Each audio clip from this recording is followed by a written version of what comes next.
On the fateful night of 16th December 2012, a girl went through the most unspeakable horror on the streets of the Indian capital.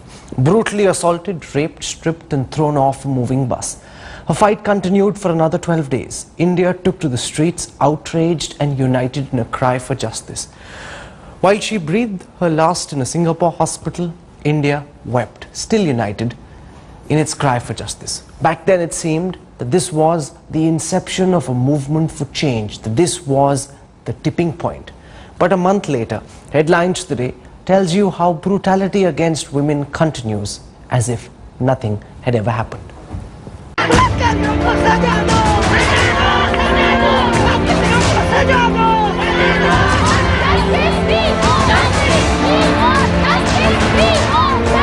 She was a brave heart who shook a nation and its conscience.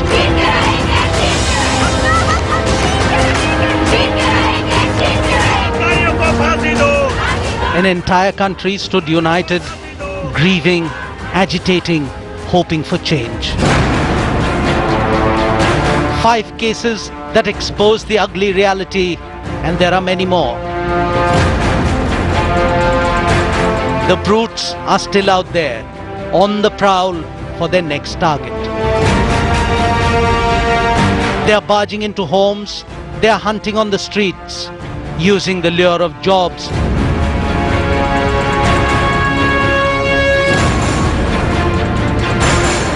and operating under the guise of acquaintance. Are our little girls any safer? 30 days after the brutal Delhi gang rape, the rape horror continues.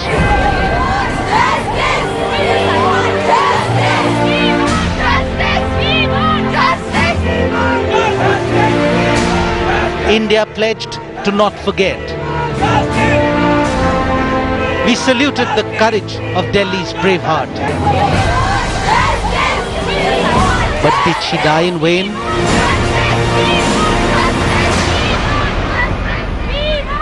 It doesn't matter whether I wear jeans or kurta or a salwar kameez. He doesn't have the right to rape. No man out there has the right to rape. We have the right to live just the way they are living.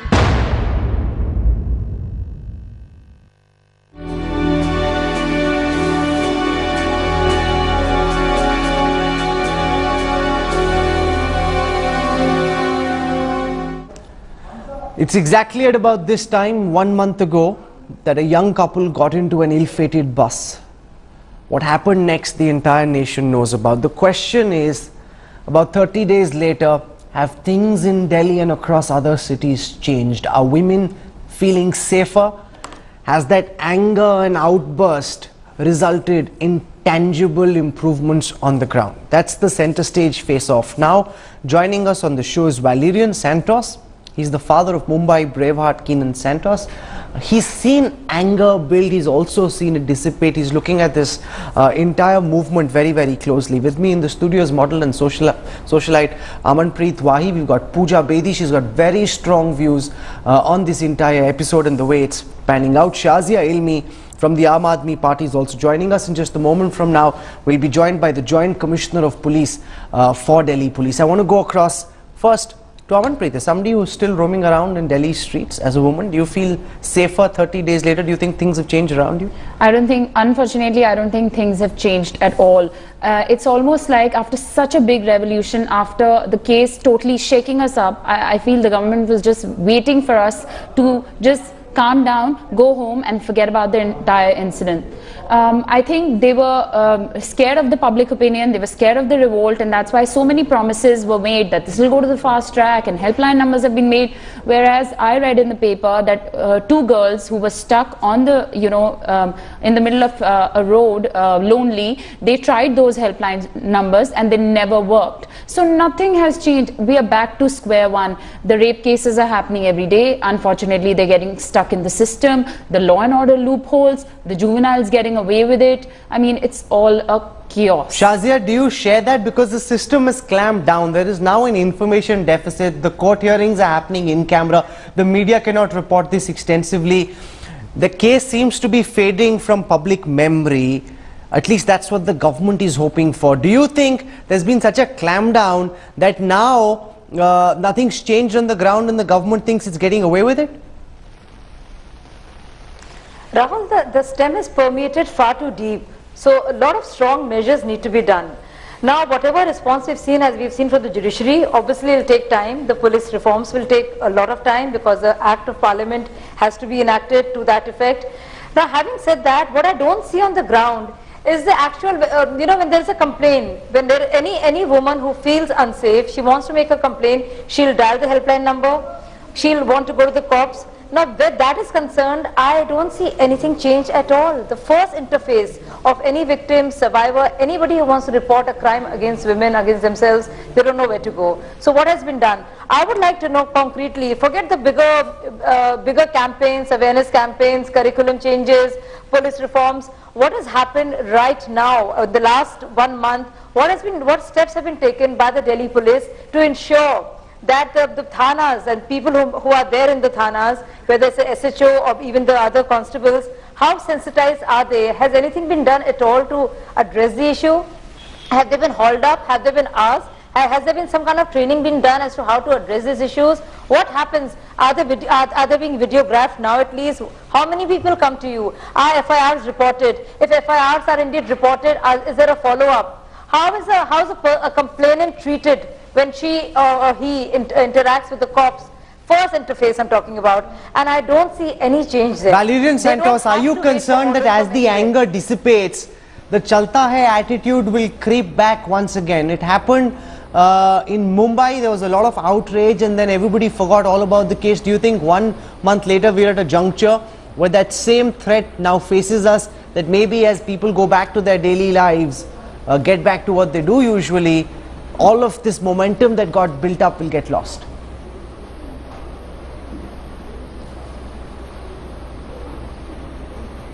Mr. Santos. Yes.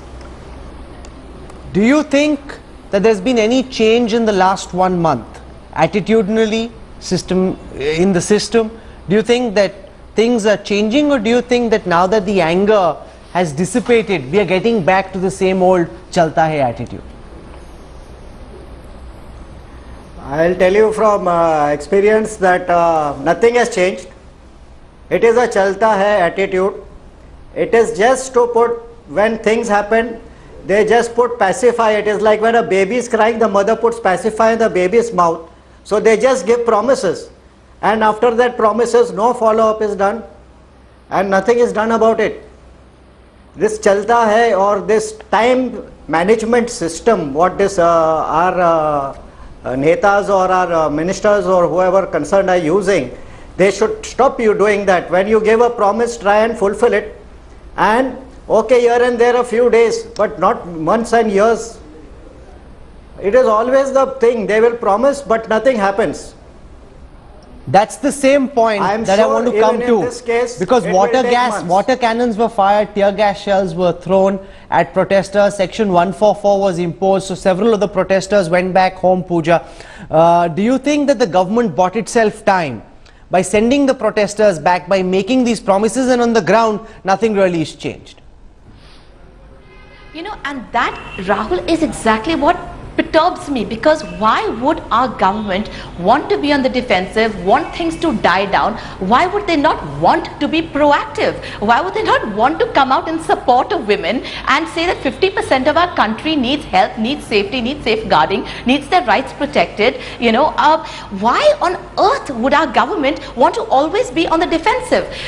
Anger will not dissipate, because every single day we're reading about another rape case. The other day we had a serial rapist who was let off on good behavior, who promptly went and raped and killed another 9-year-old child. You had another gang rape happening on a bus in Punjab. You know, so it's not that crimes are completely stopped. They are very much happening every single day, and they are being reported. However, the good news is that there's also now reporting of fast track courts being put in place, the fact that there was a judge that gave a sentencing within 10 days of a rape being committed, etc., etc. There are two levels that this thing needs to be looked at. One is on the law level, where you have law enforcement agencies, you have the judicial process, etc., which needs a lot of... No, but that's the point, Shazia. Several people in government have been arguing that people need to be realistic.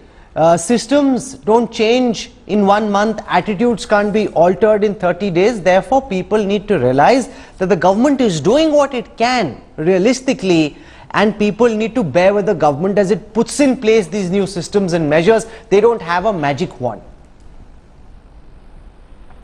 That, I'm afraid, Rahul, will simply not cut ice with people who are out there, and you saw that they said enough is enough. You know, we are in such a, it's so pathetic and abysmal, the state of affairs now, and cases are just piling up, and the resentment and anger against the system is so deep now and so intense that this clearly will not work. They will have to act, they will have to be proactive, they'll have to work at lightning speed to address this. I was shocked to know that in Chintan Shivir of one of the parties, I think it's the Congress, they want to discuss how to handle flash mobs. But instead of discussing what needs to be done about this crime, the rising crimes against women, and also handling the issue. So I was shocked to know that they are looking at ways and means to handle flash mobs, but they should know that this will become a reality. People will be on the streets, people have nowhere to go. What are the remedial measures? Okay. The law and order situation, the police machinery, when the criminal justice We've heard from 4 very concerned citizens, Shazia. I want to now introduce to this show Tajender Luthra. He's the Joint Commissioner of Police in Delhi. Mr. Luthra, we've heard from 4 different voices, all of them making the same case that 30 days later women don't feel safe. They don't feel anything has changed. Their sense is the police was wanting people to go back to their own homes so that life could come back to normal. How do you respond to these concerned citizens, sir? You know, we have taken many measures for the safety of women in last 30 days, and we have identified various eating hubs, various shopping malls, from where families go back to their homes at, let's say, 10, 11 or 12. We have increased our presence, we have increased our visibility, we have increased our patrolling. We are taking action against ruffians, and very important aspect I would like to tell you, we have intensely increased our gender sensitization program. In no uncertain terms, we have told our staff, you may have a different value system at home, you may have a different mindset at home, but when you come to the police station, you have to behave as a professional police officer. You have to go by the complaint that is given to you, and you have to behave within the 4 walls of the rules and laws. Pooja Bedi, the Joint Commissioner for Police, making the case that we are doing what we can. Don't think that we've forgotten, because we haven't. Systems take time to change. We are doing what they can. Are you prepared to give the police and the government the benefit of the doubt? No, of course we would want to give everybody the benefit of the doubt, but the point is, at the end of the day, people want to see the change, and we're not able to see it effectively enough. I think the need of the hour, honestly, is for a string of swift sentencing and severe punishments to be blasted by the media, you know, to the public. It should reach every village, every town, every city, everyone's ear, so they know that there is a severe crime, if they a severe punishment if they have any crimes and atrocities against women. Now, it's really sad that the media are the watchdogs of democracy, and it's really unfortunate that you have to spotlight things like this, you know, to get any results. But at the end of the day, there aren't enough results given the gravity of the situation, given the continuous spate of crimes against women. We need far more action, far more stringent punishments, and far swifter sentencing. Okay, that's a very important point. Tajender Luthra, you've detailed what the police is doing. We spoke to Amanpreet, you're hearing from Pooja. They're saying women don't feel safer. There is no difference in the way women feel when they're out on the streets. Is that not reflective of the police's failure to make women feel safe, sir? Rahul, I would like to urge you that we must understand the problem in its right perspective. You know, the canvas of women's safety is very large, and police is on the one side of this canvas. Mistakenly, we have given an impression that police is all over the canvas. There are many agencies, there are many public institutions who have to work for the safety of the women. I would like to quote an important study conducted by Jagori, which is an incredible NGO for women. The study says there are different parameters of women's safety. Public transport is there, dark stretches, street light, women toilets. Of course, police is also there. But unless we provide all these factors, the canvas of women's safety will not be as intense as we want it to be. So we must understand the problem in the right perspective. And another point I would like to make here is, you know, we have been listening to different statements coming from different people from different walks of life, and we have been condemning them that they have a sexist mindset, they have gender specific guidelines. Yes, you know, I individually believe in women equality and freedom, but the statement of these people who are from different walks of life is an indication that there is a deep divide in our society about the equality of women, about the freedom of women. Okay, you're saying And don't these just people blame the are police, not the aliens. problem is much larger. Why do we become the butt of all the anger? Let Amanpreet Wahi... make a different Yes, point. you made that point. I'm going to make a different point. Just give me 20 seconds. Yes. Just give me 20 seconds. My point is these people are not aliens. They have a different value system. We must take them on board. We must have a plan to take them on board and then move forward. If we do not take everybody else on the board, how can we move forward? Police becomes, Amanpreet, the target of a lot of anger. The Joint Commissioner is saying it's actually a much deeper societal problem and we're only one small part of the problem. I totally agree with him. I think it's a much bigger problem. I think the law is no more in sync with public opinion, or it doesn't work with our daily lives and the way we want it to be conducted. The law has so many loopholes that every day criminals and crime is playing with it. You know, they're taking it so lightly, no one's taking it seriously. And, you know, I agree with Pooja when she said, why aren't they taking swift action? For FDI, suddenly a parliament session is made and, you know, it's there and the decision's taken overnight. But I kept reading about this. We revolted. What more could we do? We fought with the police. We revolted. We fell down. We got up. We got hurt. We got everything. We did everything possible. We took law, you know, we tried not to take law in our hands. We tried a peaceful revolution. What do you want us to do to wake you up? Why did our government keep saying that, oh, parliament sessions not required, parliament sessions not required? Why wasn't there a parliament session deciding this happened, the juveniles getting away with it, what can we do to change it right now, today, not waiting for the next because juvenile the same to thing conduct. has happened, Mr. Santos, with the Lokpal bill, and Shazia was a part of the movement. There was so much anger at that time. The government was saying, no, we'll get you the Lokpal bill, give us 24 hours, 48 hours, 72 hours. More than 48 weeks have passed since and the government's forgotten because now there's no anger. So the moment the anger is gone, the government gets back to life as usual. Are you concerned the same could happen in this case as well, Mr. Santos? Definitely, I'll tell you that it is possible because, and I agree with Shahija when she's saying that there are loopholes and there are so many things in the law which we are not trying to do anything as a civilized society. As so much forward we have moved, why isn't our law moving forward with the times? Why are we still lagging behind? True. Why can't something be done on an immediate on our war footing? That boy who was killed, who's claiming to be a juvenile at least, what is the punishment he's going to get? Does he know? He knows everything.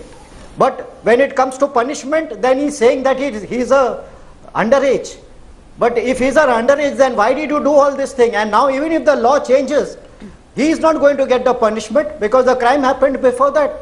So why not change it on a war? Let Mr. Luthra respond to that. You're saying that you're doing what you can, but people want to see faster action and the government is throwing the rule book or systems back in their face and pleading helplessness. People say that's not good enough, Mr. Luthra. You know, the gentleman was just talking about the juvenile justice system in our country. I entirely agree with him. You know, our Juvenile Justice Act allows a juvenile to till the age of 18, he can go scot-free. This system must change in UK, in US, in France.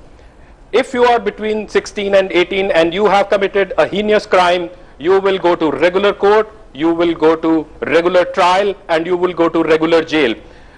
In fact, it is high time in our country that we make a system wherein from 12 to 16, we give discretion to the court. Court should see the planning, preparation, mindset, instigation, weapon, and decide that this man should be tried by a regular court and go to regular jail. And from 16 to 18, if he's committed a heinous crime, he should face regular court, regular trial, and regular jail. No, because one final question very quickly to you, Mr. Luthra. Everything that we did a ground check on, whether it's the GPS systems in the buses, whether it's the home guard again in the buses, the street lights, none of them seem to be functioning. Or the helplines. You know, several measures have been announced, but maybe they'll work for a day or two when it appears in the front page of the papers or we pick it up on headlines today. After that, all these measures prove rather ineffective, Mr. Luthra. You know, I would talk about the measures that police has taken. You are talking some different measures. No, but as far as we are concerned, it's the establishment, it's the same system. You know, you are right.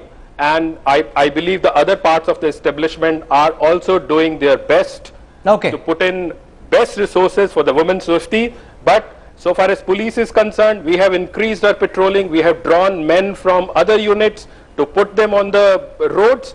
And I am sure we have put new women help desks. We have put new women helpline numbers. We have increased the lines of our PCRs. Our response is very intense and we are not going to slow down the momentum of this response. Okay, I'm going to leave it over there. Of course, when the system is tested, really does it deliver? It's not just about Delhi. The question is whether the police will deliver for the people when they need it most. When a woman is being threatened and she calls that helpline, will it work? Will the cops come in time? Not like it happens in the movies and often in life. When they always show up after the deed has been done. To all my guests for having joined us on the center stage face-off, thank you very much.